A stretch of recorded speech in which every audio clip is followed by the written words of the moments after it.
पुनि पुनि प्रभु पद कमल गए, जोरि पंखुरु पाने। बोली गिरिजा वचन वर, मनहु प्रेम रस सानि। सियावर राम जय जय राम। बार बार स्वामी शिव जी के चरण कमलों को पकड़कर और अपने कमल के समान हाथों को जोड़कर पार्वती जी मानो प्रेम रस में शांत कर सुंदर वचन बोली।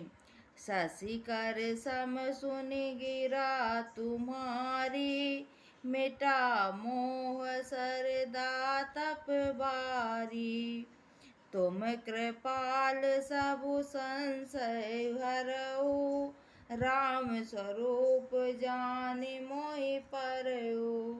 आपकी चंद्रमा की किरणों के समान शीतल वाणी सुनकर मेरा अज्ञान रूपी शरद ऋतु कुंवर की धूप का भारी ताप मिट गया। हे कृपालु, आपने मेरा सब संदेह हर लिया। अब श्री रामचंद्र जी का यथार्थ स्वरूप मेरी समझ में आ गया। नाथ कृपा अब गयो विषादा, सुखी भयो प्रभु चरण प्रसादा। अब मोहि आपन किंकर जानी, जदपि सहज जड़ नारी अयानी।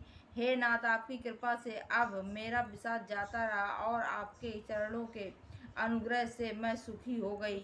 यद्यपि मैं स्त्री होने के कारण स्वभाव से ही मूर्ख और ज्ञानहीन हूँ, तो भी अब आप मुझे अपनी दासी जानकर प्रथम जो मैं पूछा सोई कहूँ, जो मोह पर प्रसन्न प्रभु आऊ। राम ब्रह्म चिन्मय अविनाशी, सर्व रहित सब और पुरवासी। हे प्रभु, यदि आप मुझ पर प्रसन्न हैं तो जो बात मैंने पहले आपसे पूछी थी वही कहिए।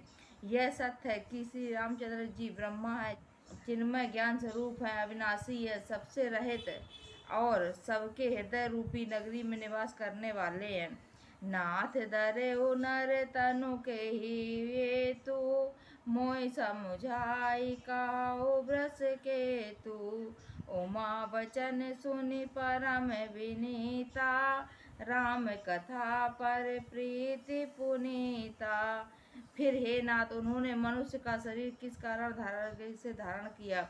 हे धर्म की ध्वजा धारण करने वाले प्रभु, यह मुझे समझाकर कहिए। पार्वती जी के अत्यंत नम्र वचन सुनकर और श्री रामचंद्र जी की कथा में उनका विशुद्ध प्रेम देखकर सियापति रामचंद्र की जय।